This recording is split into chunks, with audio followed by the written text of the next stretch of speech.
sih konten itu dilihat orang supaya lebih lama gitu.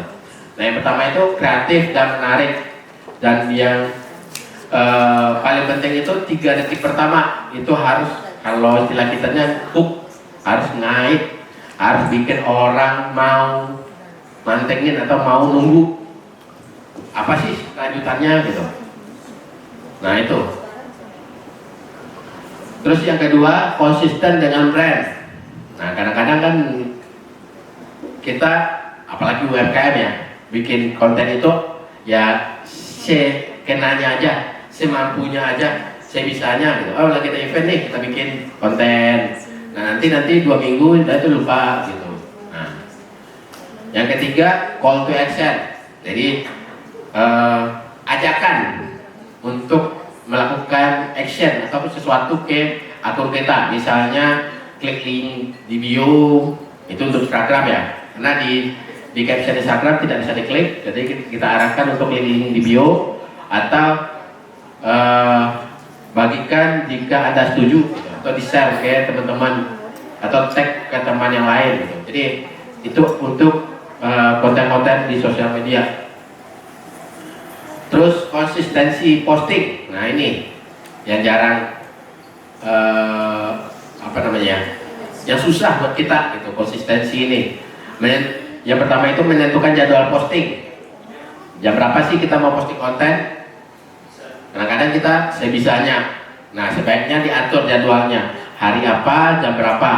Nah itu kan nanti di Instagram bisnis ya, kalau contoh di Instagram bisnis itu ada kan jam berapa sih follower kita aktif. Nah sebaiknya di jam segitu. Beda akun beda jam gitu. Postingnya sesuaikan dengan itu ya, sebaiknya, karena di saat mereka aktif, nah baru kita posting gitu. Jadi harapannya mereka bisa melihat gitu, postingan kita gitu ya, walaupun sebenarnya secara algoritma cuma 5-10% ya follower itu yang lihat konten kita, jadi nggak banyak. Jadi kalau audiensnya 1000, berarti yang lihat palingan ya 50 orang ya sekitar itu. Nah itu jadi kayak gitu. Jadi nggak banyak, walau jadi follower banyak itu nggak jaminan juga, karena algoritma sosial media Instagram itu cuma sampai 10% yang terlihat pertama. Oh ternyata kontennya bagus, nah baru dicari 5-10% yang kedua. Nah itu seterusnya, makanya itu yang namanya konten viral tadi. Nah tapi kalau bisa di konten awal nggak terlalu banyak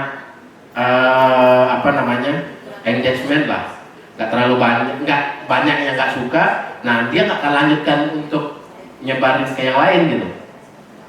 Nah itu algoritma dari sosial media. Yang kedua, menggunakan tools ya, Buffer, Hootsuite, atau Meta Business Suite. Jadi kalau untuk Meta, Instagram itu udah ada namanya Meta Business Suite, atau kalau dulu Facebook Creator ya, dulu namanya Facebook Creator, kalau sekarang udah berubah jadi Meta Business Suite. Untuk mengatur postingan untuk minggu depan menggunakan Meta Business Suite. Nah ini contohnya Meta Business Suite. Di sini kita bisa ngumpulin. Jadi karena di Meta itu ada Facebook dan Instagram, jadi bisa sekali jalan. Kita bisa planner. Jadi planner itu ya tadi kalender kontennya lah istilahnya. Kita bisa bikin perencanaan untuk minggu depan kontennya apa aja gitu. Jam berapa diposting itu kita bisa bikin. Terus di konten kita bisa, di situ kita bisa posting konten, bisa di schedule. Jadi kita tahu mau, nggak harus mantengin jam berapa. Oh ternyata udah jam 11 baru kita posting, nggak perlu. Jadi kita schedule aja. Posting ini tampil di jam berapa, itu nanti kita schedule, kita jadwalkan.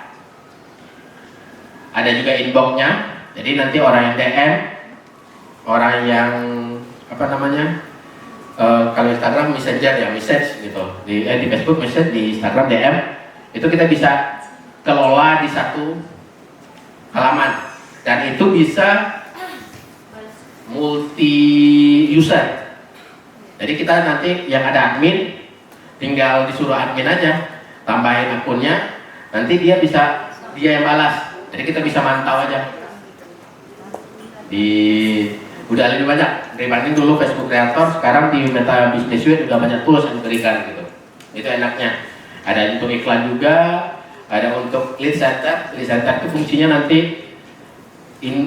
menandakan kalau di apa namanya di chat-chat itu, oh ini belum beli, ini udah beli, ini tanya-tanya. Nah itu fungsinya lead center. Kita bisa tandai, oh orang ini cuma nanya-nanya, levelnya pasti cuma nanya, levelnya anak TK deh gitu kayak tadi.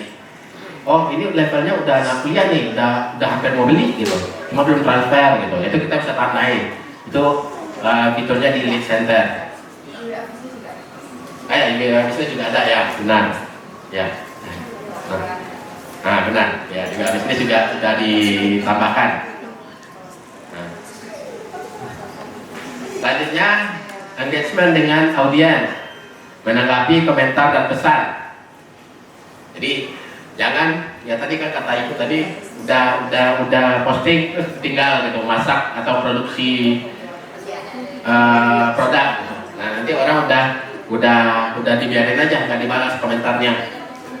Kalau bisa interaktif gitu. Jadi orang balas, orang posting udah udah berapa menit langsung dibalas gitu. Jadi jangan ditunggu sampai berjam-jam, berhari malah. Nah nanti orang itu udah istilahnya udah basi ya, udah nggak hangat lagi gitu. Jadi kalau bisa secepat mungkin gitu. Begitu juga di Google Profil Bisnis itu kan ada fitur message ya, fitur pesan. Nah aktifkan pesan itu, jadi saat orang chat kita aktif di handphone kita gitu. Ya. Terus mengadakan kontes dan giveaway. Jadi itu sebenarnya untuk meningkatkan engagement aja. Dan analisis dan evaluasi menggunakan tools analitik, terus mengukur KPI dan melakukan penyesuaian. Jadi tools analitiknya banyak, ada Facebook Insight. Jadi di MetaSuite tadi udah ada nih Facebook Insight, Instagram Analytics. Terus kalau untuk Google, untuk website itu kita gunakan Google Analytics. Jadi kalau untuk sosial media, kalau di TikTok pun udah ada tuh TikTok Analytics-nya. Jadi itu wajib sebenarnya kalau untuk kita sebagai marketer. Jadi kita tahu. Terus yang kedua, KPI tadi ya kembali kita lihat jangkauannya, engagement rate-nya, conversion rate-nya gitu. Yang ketiga, penyesuaian. Nah, jadi data-data tadi kita gunakan untuk next campaign kita atau kampanye selanjutnya. Mau bikin konten, oh ternyata konten yang gayanya seperti ini loh yang bikin laku gitu. Nah, oh ini ternyata banyak yang komen, ini banyak yang nge-share gitu. Nah kan kedepannya konten-konten seperti itu yang kita bikin.